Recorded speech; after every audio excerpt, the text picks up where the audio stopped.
This is a tutorial on how to apply sound spectrography with a Phonanium script in the program Praat.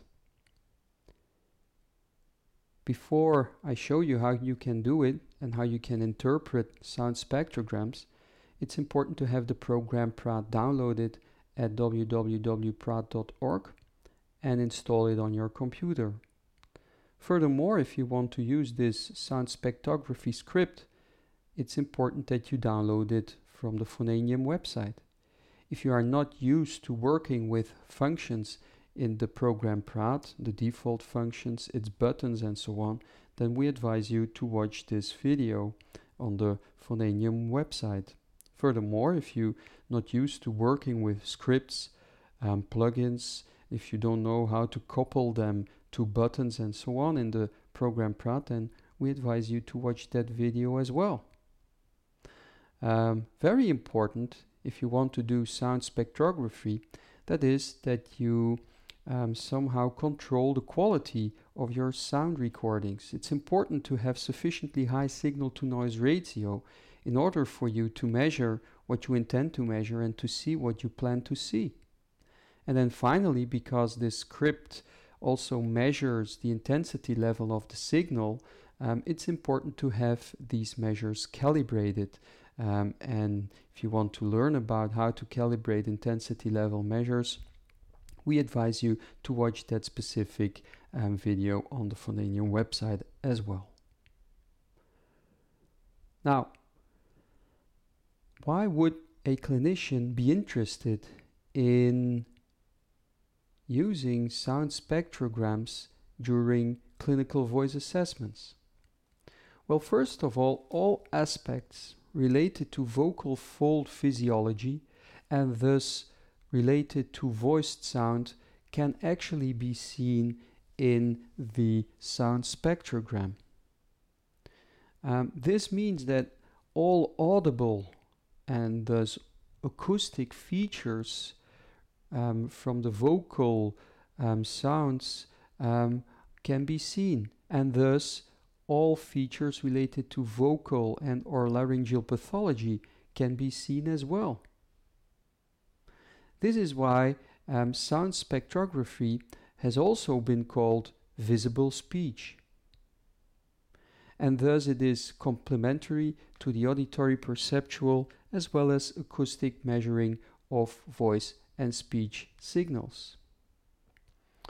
Finally, because often we're interested in changes that may occur in voice or speech across time and or across treatment, it's important to see sound spectrograms as outcome measures or at least as tools to visualize changes in voice and speech across treatment and time. What relevant items can be seen in a sound spectrogram? Many items can be seen or can be evaluated. Fundamental frequency, relative sound intensity, with which I mean the intensity of a specific segment in the signal in comparison to other segments in the same signal can be evaluated. Harmonics, or the so-called horizontal lines, can easily be seen in the sound spectrogram. One can count the number of harmonics, or one can see up to which frequency there are harmonics present in the voiced sound, or one can see the frequencies where there are no harmonics or lesser clear harmonics, less clear harmonics. And the same counts for noise. One can see the level from which or the level up to which there is noise present in the voiced sounds, or one can see the levels where there is no noise in the sound signal.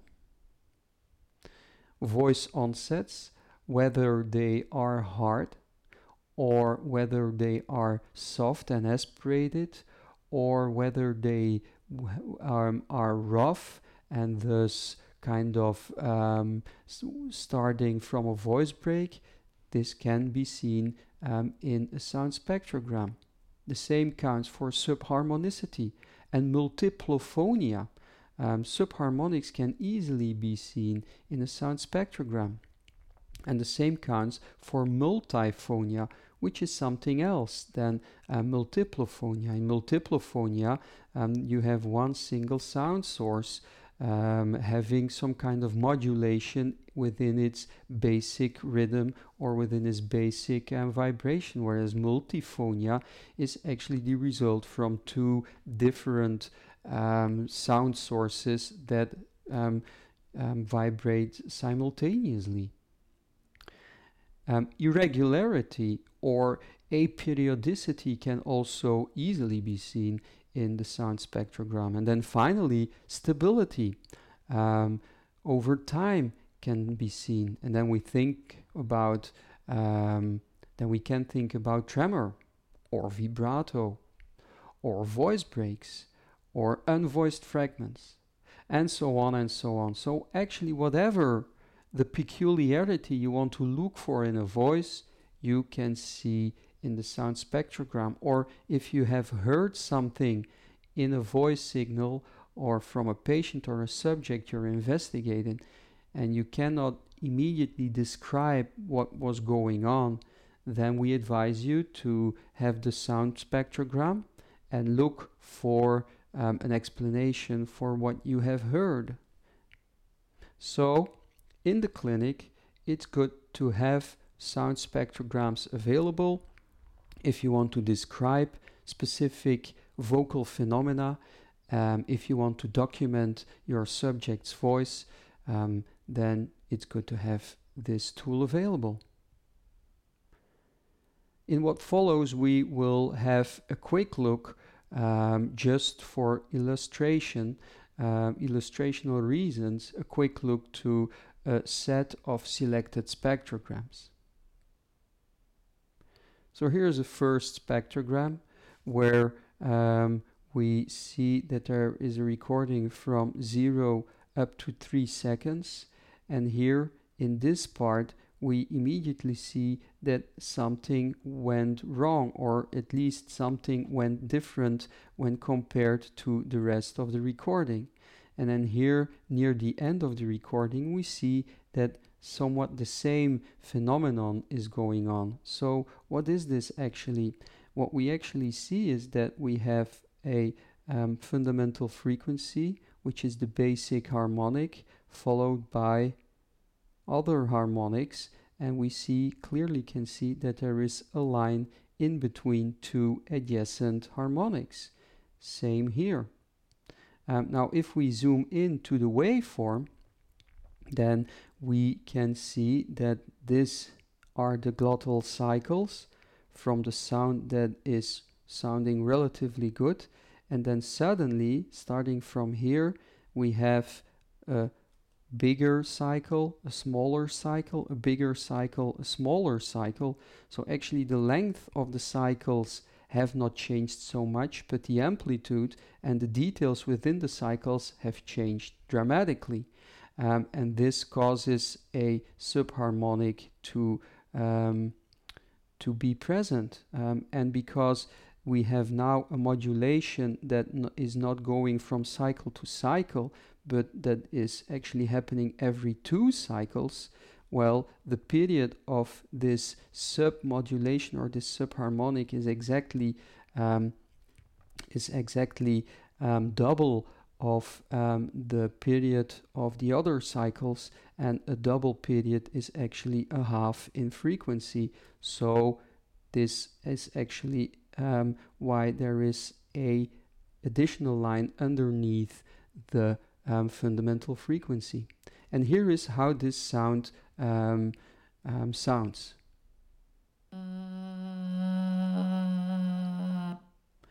So we heard a very small rough segment in the middle of the recording, and that was caused by this subharmonicity.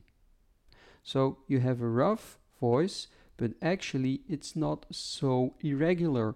It's just a subharmonic that is going on. This brings us to the next example, and it may take a while for the computer to load this spectrogram. So here it is. And we can immediately now see that there are longer voice breaks, yes, with subharmonic structures in it. So we don't need the explanation we gave earlier, and we can see it here.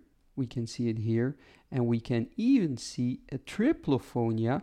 And how do we know it's a triplophonia? Well, instead of having one subharmonic, we have two subharmonics, meaning that there is a period of 3 times the period of the normal cycles, and thus this is the fundamental frequency divided by 3. And so we get 2 subharmonics causing triplophonia. So here we have diplophonia, diplophonia, triplophonia. And of course, during this part, there are less harmonics present. So here it will sound differently as well, and maybe a little less loud than the other parts. And once again, as before, we heard that that these subharmonic, diplophonic, triplophonic voice breaks actually sound quite rough. Here's a third example of something quite different. Here we see that the fundamental frequency is going up and down in a quite regular way. So we call this a tremor in fundamental frequency. We also see here in the sound waveform that the intensity is modulating in the same way. So there is a sound intensity level tremor as well. And we can also see it in the spectrogram itself, because here is clearly less energy present than when the sound is, or when the vocal fundamental frequency is higher. And what we can also see is here, here, and maybe here as well, some voice quality changes, some slightly rough voice sound is what we can predict based on the fact that it seems somewhat subharmonic. Let's listen to it. Indeed, this is a tremorous voice. This is something that we can hear immediately, and indeed we also heard some slight rough sound during this signal. Here we get to see something quite different. Clearly there are a couple of segments where there is no fundamental frequency, no harmonic present. The only thing we have during this segment is noise. So only gray clouds is what we get to see here. For the rest of the signal, there is a lot of noise. The harmonics are here at best present up to the middle, somehow the middle of the horizontal axis. So the complete horizontal axis is going to 4000 Hertz. So here up to 2000 Hertz there is somewhat harmonicity, but above it we only get noise. So it's probably a very breathy voice with aphonic segments, and even here we get to see diplophonia as we've seen before. If we listen to it, here's how it sounds. And indeed, we heard quite a breathy voice with some rough sound at the end. This is quite a bad voice, which is already obvious by looking at the sound spectrogram.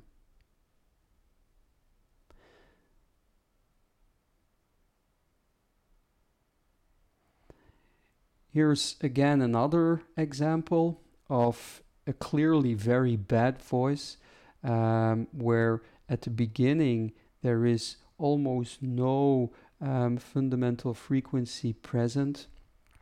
Okay, so where there is almost no periodicity present. And then here in the middle there is somewhat periodicity, which we can see because there is a fundamental frequency line with a couple of harmonics above it. But then here we get some deterioration from the periodicity with some clear aperiodic and irregular segments, as we could hear immediately. And as we see by zooming in to the sound wave here, there is no clear modulation or there is no clear structure in the sound. This is almost random noise, aperiodic signal. So this indeed was a very bad voice, and this is something we get to see in some kind of laryngeal pathology.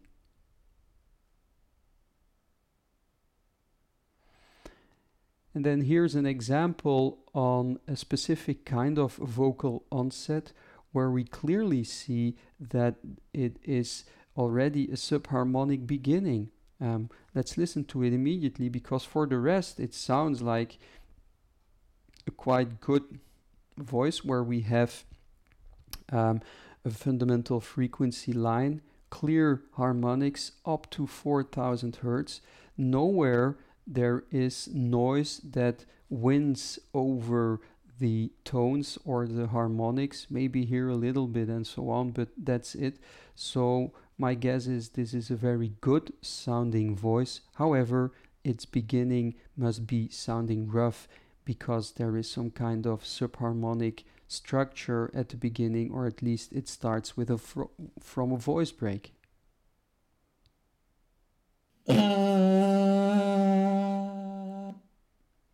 And indeed, this is what we just heard.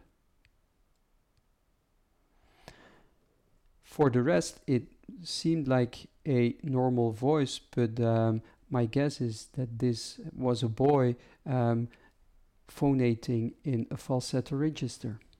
Then here we have an example with clear aspiration noise. There is a stable fundamental frequency with a couple of harmonics up to, let's say, about 1700 hertz. For the rest, there is only noise. So my guess is that this is a very breathy sounding voice.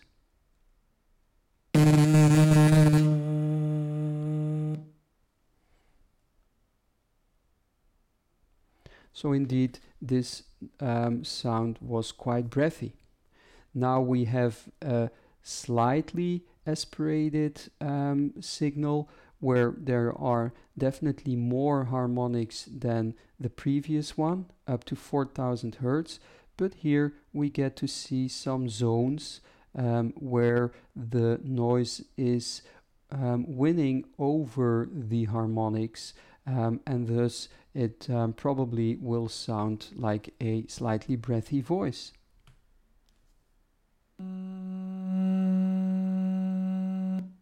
And indeed, that's what we hear, a slightly breathy voice quality.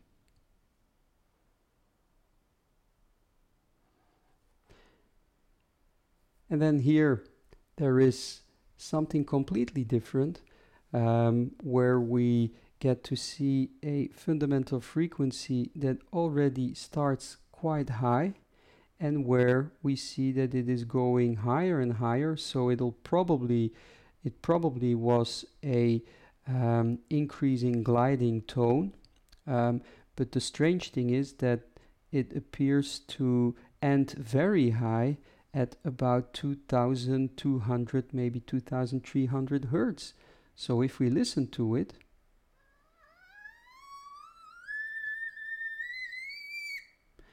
it was a child that was able to phonate at about 2000 hertz, which indeed is a very high, extremely high fundamental frequency, making us thinking about the boundaries we usually think at about 200, at about 1600 hertz and so on during phonetogram. But here our phonetogram would be insufficiently large and the boundaries would be insufficient to visualize this extremely high fundamental frequency.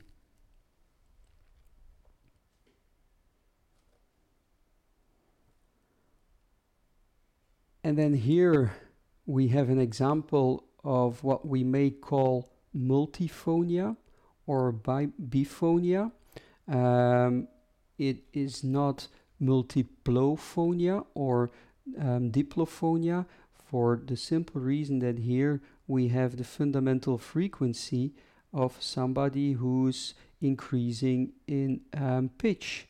However, here we get to see another structure that is not following the same direction as the fundamental frequency does. So obviously this second structure must have come from another sound source vibrating at another fundamental frequency. And it sounds like this. It was a very short signal, but this was its sound.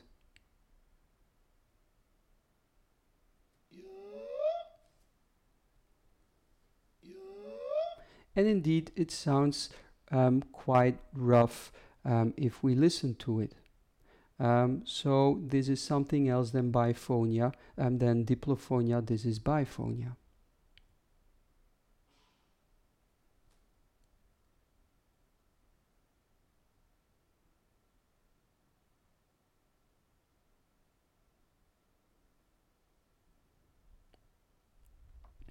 And then here we have another example with a very bad voice with very clear irregularity and aphonia.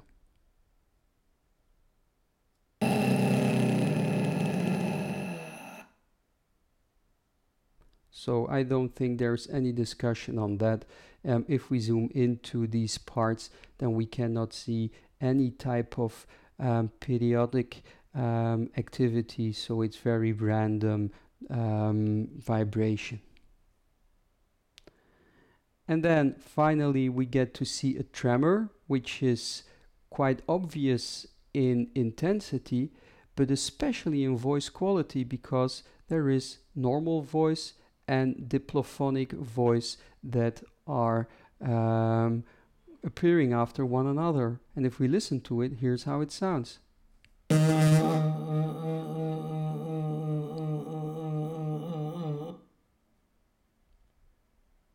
So indeed, this is clear a tremorous voice where it is mainly the intensity and the voice quality that is vibrating and less the fundamental frequency. In what follows, we will see how we can get these sound spectrograms with additional acoustic measures in the program Praat. Now we know what to look for in sound spectrograms.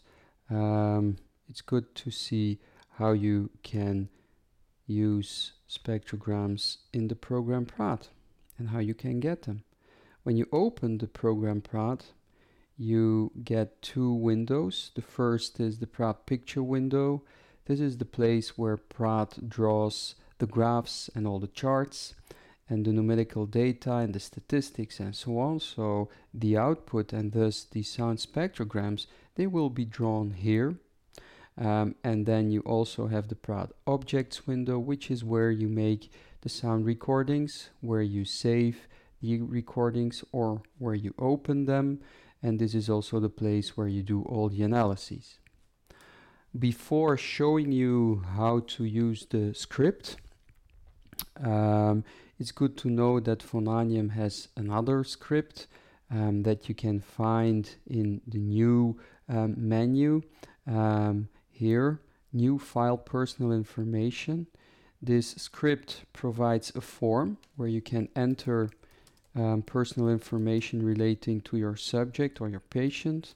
For example, my name is Test Case. I was born in 1990, 1st of January, and today is the 1st of January 2017. I'm not having a voice problem or a laryngeal pathology or something like this, nor do I have a voice-related complaint, so I guess my auditory perceptual evaluation will be 0 according to the Hirano scales. Okay, so now there is this table containing this information, and from now on, whenever I use a Phonanium script, it will retrieve this information from this table. So now let's make recording, let's say from a sustained vowel A. Record mono sound. I have to choose my RME Babyface Pro interface because that's the interface between the microphone I'm wearing on my head and my computer. I can also choose the sampling frequency. Pratt sets it by default to 44.1 kilohertz. We can choose a higher sampling frequency, but for this purpose I don't think that is necessary. So let's just make a recording.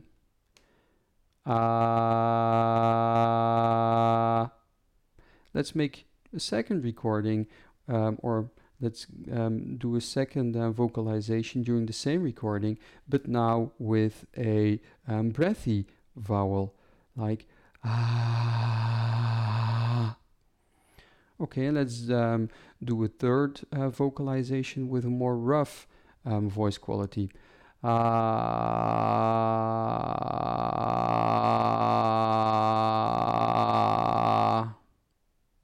think that's enough. I can either save to list or save to list and close. As we don't have to make other recordings, I will save this recording to the list and close this sound recorder window. So here it is, the sound object which contains a recording, the complete recording we just made. And so now we can first look to the recording and to the signal. And here it is. Here is the complete signal. So on top we have the sound waveform, and then here we have the sound spectrogram containing my first vowel vocalization with a normal voice quality, a second vocalization of the vowel A with a breathy voice quality, and then here another vocalization of the vowel A with a rough voice quality. And between these sustained vowel vocalizations, there was my continuous speech. So let's begin by rejecting all this information. We can do it easily by just scrolling over it and then using the cut button here, or just using the shortcut with the Command and X buttons. And then on a Windows computer, this is the Control and X button. So already this is gone, and now let's do the same with this intermediate segment. And then finally let's do it with this, with the shortcuts. There you have it. So here we have a normal voice quality containing clearly the different harmonics up to 5000 Hertz here. Then here we had a very breathy voice where there are almost no harmonics, and we have a lot of noise. And then here we have a voice that contains normal voice with rough voice segments, normal again, a rough voice break, here normal again, and then again some rough voice breaks, almost containing vocal fry information, which can be seen by the vertical striations instead of the horizontal striations we get to see during normal voice sounds. So we have 3 recordings, or at least 3 vocalizations. Let's extract all 3 segments. and we preserve the times.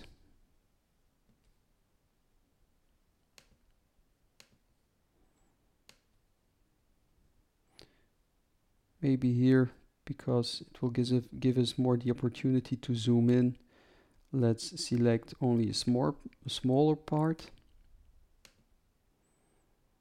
And now we can close this window. So here we have the normal voice quality.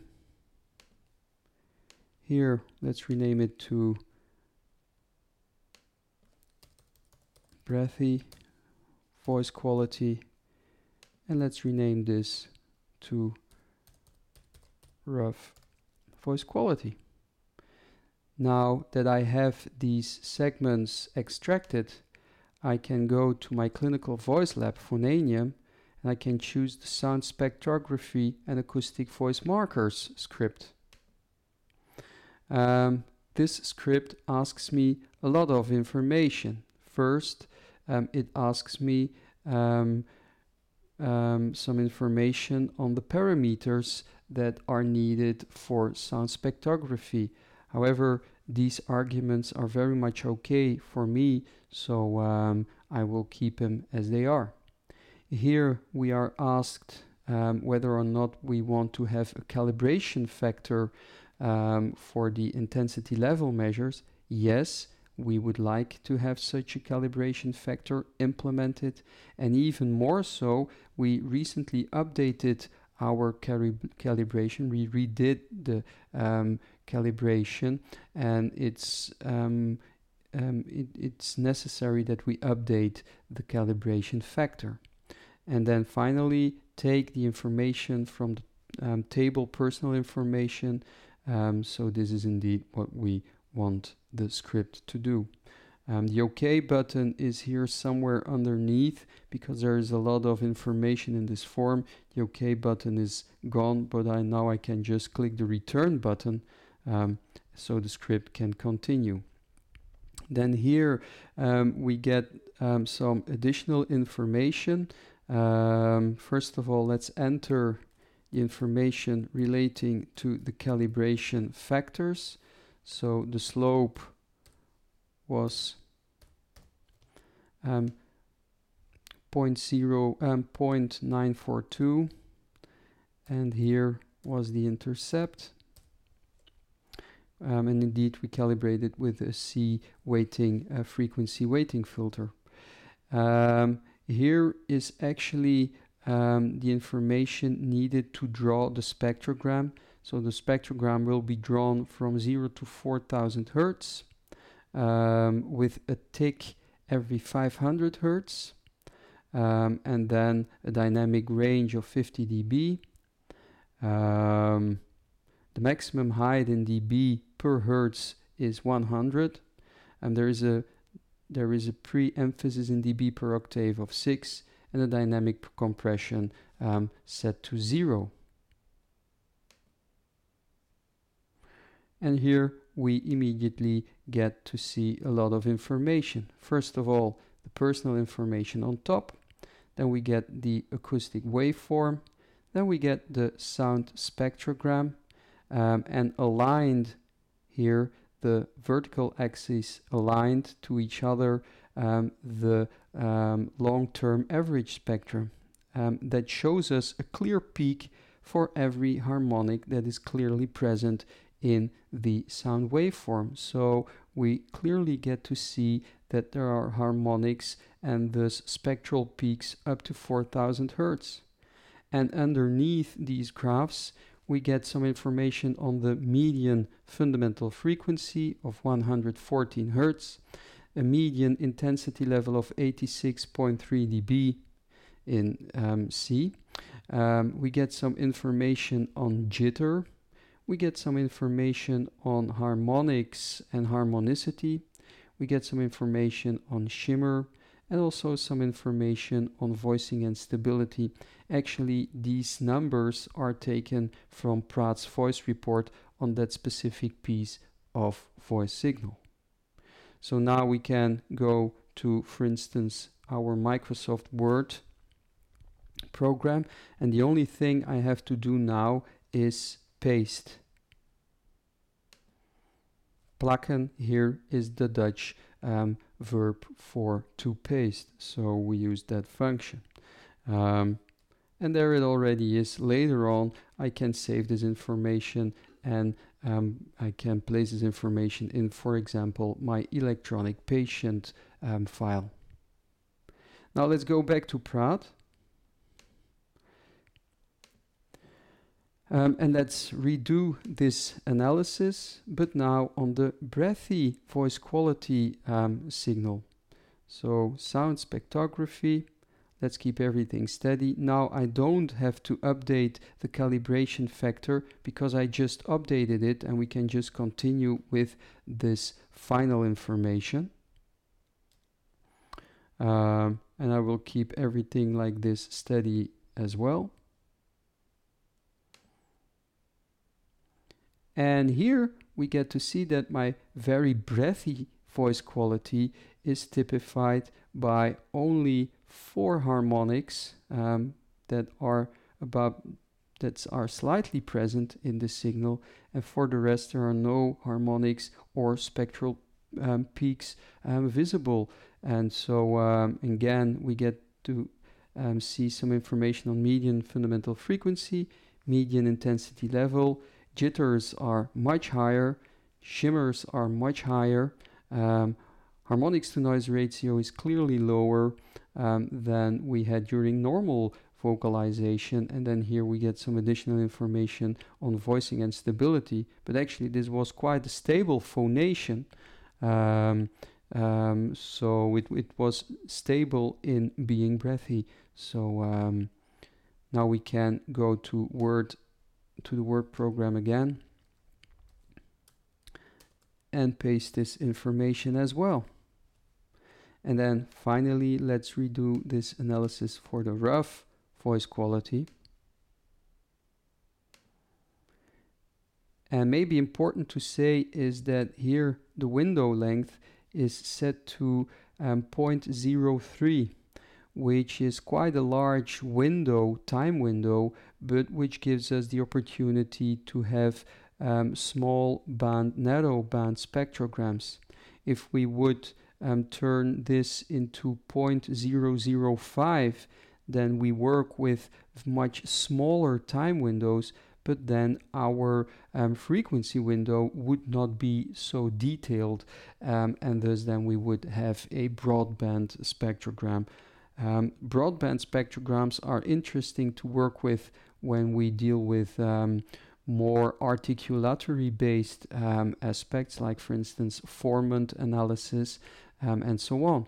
But when we deal with voice related phenomena, it's better to work with a small band, narrow band spectrogram, because then we get to see all the individual harmonics in the signal. So when we are doing a voice assessment, it's better to have a larger time window but a very detailed frequency window. So this is why this one here, this window length is set to 0.03. Okay, we can continue with all of this. And then here we get to see a completely different voice signal. It's a signal that up to this point, there is quite a good voice giving us all these harmonics here. However, these harmonics are having, or between these harmonics, there are clearly loud or very clearly energy, high energy intervals, because during the second part of the signal there are not so much harmonics available. And then indeed, as I said before, this is clearly a vocal fry phonation that is typified by these vertical striations instead of the horizontal striations we get during normal register phonation. Median fundamental frequency and intensity levels, but once are quite the same as we had before. The intensity level is somewhat somewhat lower than the voices we had before, but jitters again are increased, as well as the shimmers, as well as the harmonics to noise ratio. But here we get to see that there is much more fraction of unvoiced frames, and about half of the time was this sound signal unvoiced, and half of the time it was about voiced. So once again, we can paste all this information, and then later on we can save this and enter it somewhere where we might need it. So this was to illustrate how you can get these kinds of sophisticated sound spectrograms, helping you to describe whatever is going wrong with the voice, and however you can hear it and document it by listening to its sound. Thank you.